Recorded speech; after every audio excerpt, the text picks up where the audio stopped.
శ్రీ గురుభ్యో నమః. శ్రీమాత్రే నమః.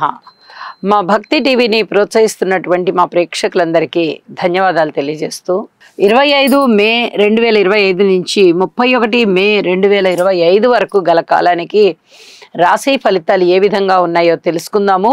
ముందుగా గ్రహస్థితులు: మేషంలో చంద్రుడు, వృషభంలో రవి బుధులు, అలాగే మిథునంలో గురువుగారు, కర్కాటకంలో కుజుడు, సింహంలో కేతువు, ఇక కుంభరాశిలో రాహు, మీన రాశిలో శుక్ర శనులు. వారాంతంలోకి వెళ్ళేటప్పటికీ శుక్రుని యొక్క స్థితి మేషరాశిలోకి వెళ్ళి ఉండగా, మేషరాశిలో ఉన్నటువంటి చంద్రుని యొక్క స్థితి కర్కాటక రాశిలోకి వచ్చి ఉన్నది. ఇక గ్రహ సమ్మేళనాల యొక్క ఫలితాలు ఏ విధంగా ఉండబోతున్నాయి అంటే, శని శుక్రుల కలయిక అన్యోన్యతని దెబ్బతీసే విధంగా ఉంటుంది. అలాగే రవి బుధుల కలయిక బుధాదిత్య యోగాన్ని తెలియజేస్తూ చాలా అద్భుతమైనటువంటి ఫలితాలు అన్ని రాశుల వారికి ఇచ్చే విధంగా ఉన్నది. ఇంకా వారాంతంలోకి వెళ్ళేటప్పటికీ చంద్ర కుజుల కలయిక కుజుని యొక్క నీచ భంగాన్ని తెలియచేస్తూ కుజుడికి మంచి లక్షణాలని ఇస్తోంది. ఇక వీటన్నిటికన్నా కూడా ముందుగా చెప్పుకోదగిన విశేషాంశం ఏమిటి అంటే, రాహు గారికి కేతువు గారికి వీరి యొక్క సంచారాలకి మధ్య భాగంలో మాత్రమే, అపసవ్య దిశలో మధ్య భాగంలో మాత్రమే రవ్యాది సప్తగ్రహాలు ఉన్నాయి. ఇది దేశకాలమాన పరిస్థితులకి కొంత అరిష్ట యోగం ఉంటుంది. దీని గురించి మరి ఒక ప్రత్యేకమైన ఎపిసోడ్ చెప్తాను అని చెప్పి తెలియజేస్తున్నాను. అయితే మనుషులకి సంబంధించి మటుకు ఈ కాలసర్పదోషం అనేటటువంటి ఈ రాహుకేతువుల మధ్య ఉండేటటువంటి గ్రహాల దుష్ట దోషం ఏమైనా ఉంటుందా అంటే అది వర్తించదు. ఇది చెప్పదగినటువంటి సూచనగా తెలియజేస్తున్నాను. ఇక గ్రహాల యొక్క దృష్టుల విషయానికి వస్తే, శనిగారి యొక్క దృష్టి రవి బుధుల మీద పడుతూ చర్మ వ్యాధులని కొంత ప్రేరేపింపజేస్తోంది, అనారోగ్యాలని ప్రేరేపింపజేస్తోంది.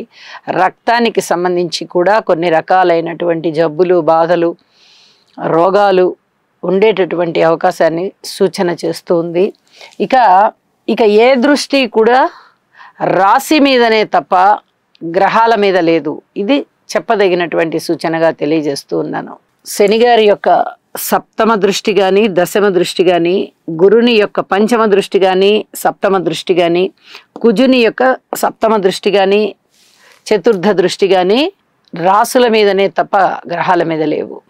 అయితే గురువు గారి యొక్క నవమ దృష్టి రాహు మీద పడుతుంది.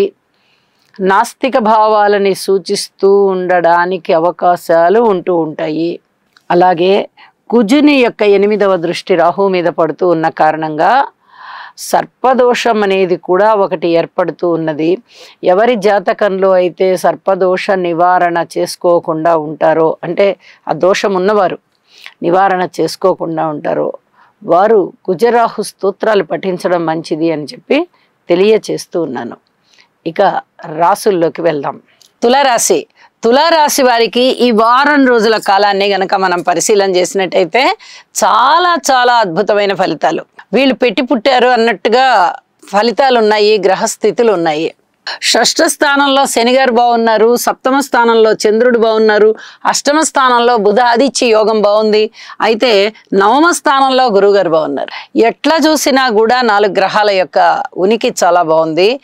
అష్టమ స్థానంలో రవి బుధుల యొక్క కలయిక వల్ల వీరికి స్థాన చలనము ఉండేటటువంటి అవకాశము, అంటే ప్రయాణాలు చేసేటటువంటి అవకాశం, అది పూర్తిగా ఒక చోటు నుంచి ఇంకొక చోటికి మారిపోయేటటువంటి చలనం కాకుండా పొద్దున వెళ్ళి సాయంత్రం రావడం, లేదా 2 రోజులు దూర ప్రాంతాలు వెళ్ళి మళ్ళీ ఇంటికి వచ్చి మళ్ళీ 2 రోజులు వెళ్ళి మళ్ళీ ఇంటికి వచ్చి అలాంటి పరిస్థితులు ఉండడము, లేకపోతే 2 రోజులకు ఒకసారి ఆఫీస్కి వెళ్ళడము, లేదా 2-3 రోజులకు ఒకసారి ఆఫీస్ నుంచి వేరే దూర ప్రాంతాలకు వెళ్ళడము, ఇలాంటి స్థాన చలనం ఉండేటటువంటి అవకాశాలు కనిపిస్తూ ఉన్నాయి. అదృష్టం అనేది చాలా విధాలుగా కనిపిస్తోంది వీరికి. ఇక్కడ శని గారి యొక్క స్థితి బాగుంది, చంద్రుని యొక్క స్థితి బాగుంది, అలాగే గురువు గారి యొక్క స్థితి కూడా చాలా చాలా బాగున్న కారణం చేత ఈ బుధాదిత్య యోగంలో కూడా ఎక్కడా కూడా పతనాలు లేకుండా అంతా ఉద్ధానమే అన్నట్టుగా అభివృద్ధి పదంలో ఉంది. ఇది చెప్పదగినటువంటి సూచన. ఉద్యోగ రీత్యా చాలా బాగుంటుంది. ధనము అనుకోని విధంగా బాగా వస్తుంది. ఊహించని విధంగా ధనలాభాలు వస్తాయి. ఖర్చులు చాలా వరకు అదుపులో ఉంచుకోగలుగుతారు. ధర్మ కార్యాలు చేస్తారు, దైవ కార్యాలు చేస్తారు, శుభకార్యాలు చేస్తారు. దానికోసం ధనాన్ని ఖర్చు పెడతారు, ముఖ్య పాత్ర వహిస్తారు. మీకు ఒకవేళ వివాహం జరిగే వయసు అయినట్టయితే మీకు వివాహం జరుగుతుంది. సంతానం కావాల్సి వస్తే సంతానం జన్మిస్తారు అనేటటువంటి ఒక శుభవార్త వింటారు. పిత్రార్జితాలు బాగుంటాయి. ఇప్పటి వరకు రాని మొండి బాకీలన్నీ వసూలవుతున్నాయి.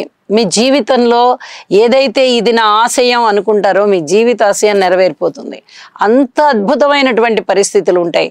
ఉద్యోగ జీవితంలో చాలా చాలా ఉన్నత స్థితికి వెళ్తారు.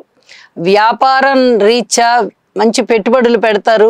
అధికమైనటువంటి ఆదాయాన్ని పొందుతారు. ఒక స్థాయిలోకి మీ వ్యాపారాలను తీసుకెళ్తారు. చాలా కష్టపడతారు. కష్టానికి తగిన ఫలితం వస్తుంది. అలాగే మృష్టాన్న భోజనాలు చేస్తారు. విందు వినోద కాలక్షేపాలు చేస్తారు.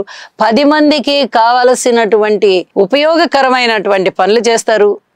వాళ్ళు ఉపయోగం చెందే విధంగా ప్రయత్నం చేస్తారు. ఫలితాలు కూడా అందుకుంటారు. వాళ్ళకి ఫలాలని అందిస్తారు. మంచి పేరు ప్రఖ్యాతుల్ని తెచ్చుకుంటారు. ఇలా ఎన్నో విధాలుగా చేపట్టిన ప్రతి పనిలోనూ విజయం ఉంటుంది, ధైర్యం ఉంటుంది, ఉత్సాహం ఉంటుంది, ఒక సాహసం ఉంటుంది. ఏ పని చేయడానికైనా ఒక దీర్ఘమైన ఆలోచన ఉంటుంది, ఒక ప్రణాళిక ఉంటుంది. అన్ని విధాలుగా కూడా తులారాశి వారికి అద్భుతమైన కాలం అని చెప్పి తెలియచెప్పడం జరుగుతోంది. ఇక వారాంతంలోకి వెళ్ళేటప్పటికీ శుక్రాచార్యుల వారు 6వ స్థానంలోకి వచ్చారు.